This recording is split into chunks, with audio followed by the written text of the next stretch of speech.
Hi everybody, and welcome back to this series where I find a story in the news and I read it out to you, and then we sort of just explore the topic together a little bit. So today we have a story. It's again come from the New Scientist. This one is from August 2023 and it's been written by Chen Li. So thank you so much for this story. So let's get into it. People pass swine flu to pigs more than the other way around. I found this one particularly interesting because it talks about viruses and zoonotic disease. So zoonotic disease is a disease that passes from animals to people, and many people are terrified of zoonotic diseases coming that way around, but we don't appreciate that actually we are putting ourselves closer and closer with these animals all of the time, and we are transferring diseases around, and we're the problem. So I thought we'd go into this story because I just sort of thought it might be quite interesting. Humans have passed swine flu to pigs at least 370 times over 12 years in the USA. Understanding how the virus behind the disease moves between people and pigs could help to reduce infections. Swine flu is the common name for a condition that originates in pigs. It is caused by a type of influenza A known as H1N1, of which the variant called PDM09 led to the outbreak in people in 2009. Now I just want to go off topic a little bit here because I want you to understand what H1N1 means, or any of those types of diseases. So if you see H and a number, and N and a number, what that is referring to is the virus and the antibodies on the outside of the virus.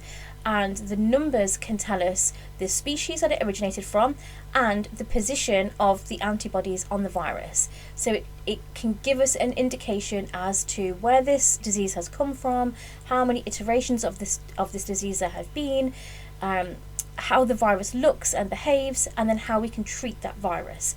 So H5N1 refers to the virus and then the antibodies. I have done some research into viruses, so I will hopefully put up, I drew these viruses out. I've done a research paper, I've written a research paper on the use of fungi to treat certain viruses, so hopefully I can put a picture up now of what I'm talking about, but I can explain that a little bit better in the image. After that little tangent, let's get back to the story. Since then, the variant has lingered in pigs and infected some people. Travis Anderson at the US Department of Agriculture and his colleagues wanted to investigate how PDM09 has spread.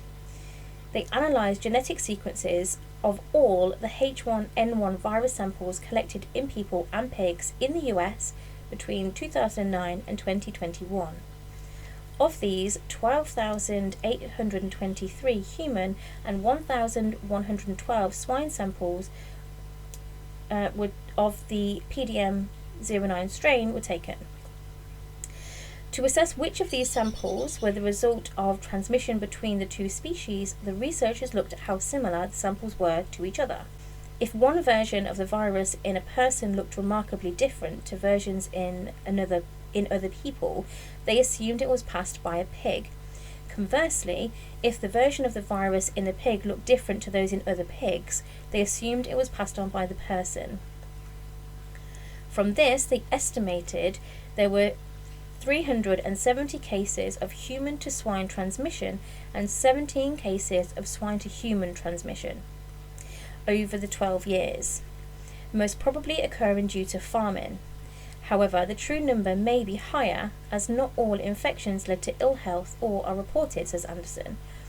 Between 2020 and 2021, during the height of the COVID-19 pandemic, cases of PDM09 fell in people, which suggests it is possible to reduce the interspecies transmission of swine flu if proper control measures are taken, says Rebecca Jane Cox at the University of Bergen in Norway.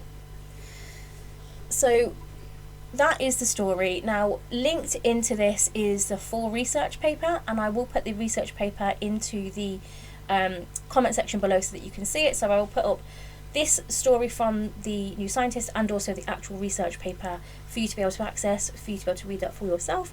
So just looking at this on face value, what do I think of that? What this is telling me is that because we are changing our agricultural and farming practices, we are coming in more and more contact with animals.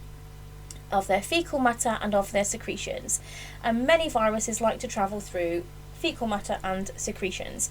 And so as we are coming into contact with lots of animals, because we're putting lots of animals into smaller spaces in order for us to be able to optimize our animal production, and we are moving around those spaces, manually feeding the animals and caring for them and looking after them, what's happening is we are transmitting diseases between the animals. So we ourselves are carrying those diseases on our person.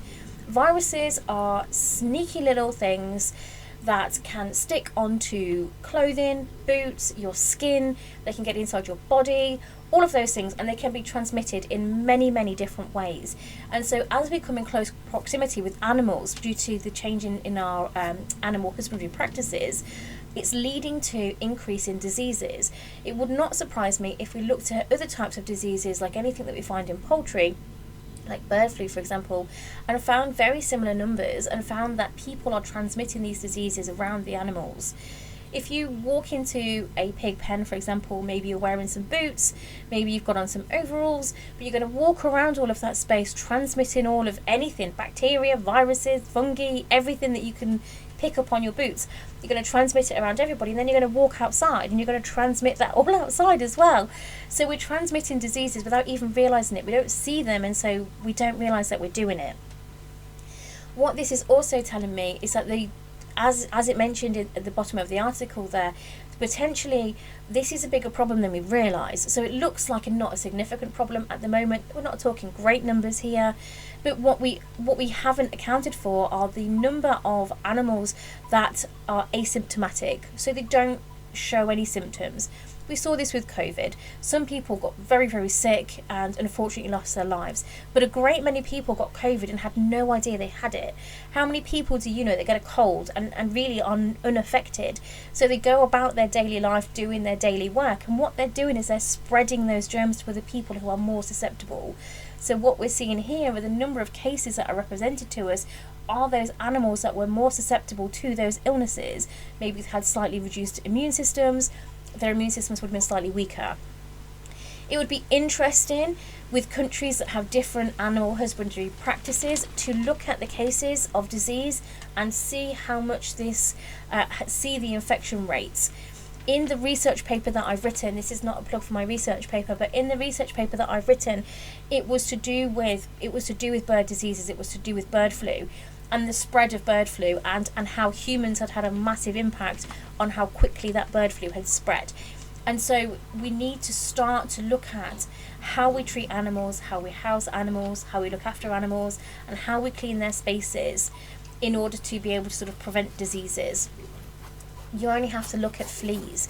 If your cat goes outside, picks up fleas, comes into the house, you don't realise it, before you know it, you've got flea bombs absolutely everywhere, where the fleas have had a great old time inside your cat, then gone and lived inside your carpet, had their babies, and the babies have just erupted everywhere, and now everyone's getting eaten. So that's in a domestic situation where you very likely clean your home and hoover your carpets and you clean up after your animals, and so your animal husbandry is really high because those animals are in your home. But if your animals were in your workplace, would you have the same level of husbandry?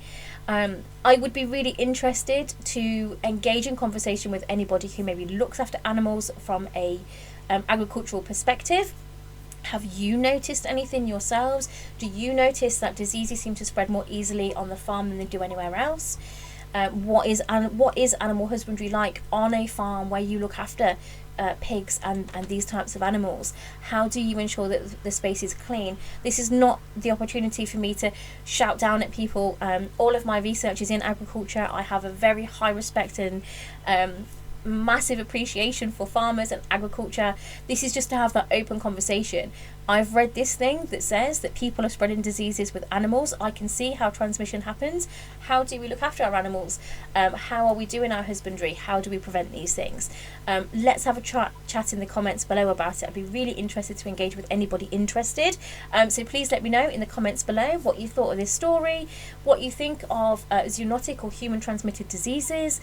Do you think that we're going to have more of a problem as space for farming is reduced, but the need for animals increases with our ever growing population. How do you see things going? Engage in the comments below. Let's have a little chat about it. Thank you so much for watching part of the little midweek short video. I hope you found it interesting. I hope you're enjoying these little midweek ones. Let me know as well in the comments below. Thank you so much for watching, and I will see you in the next one. Okay, thank you. Bye.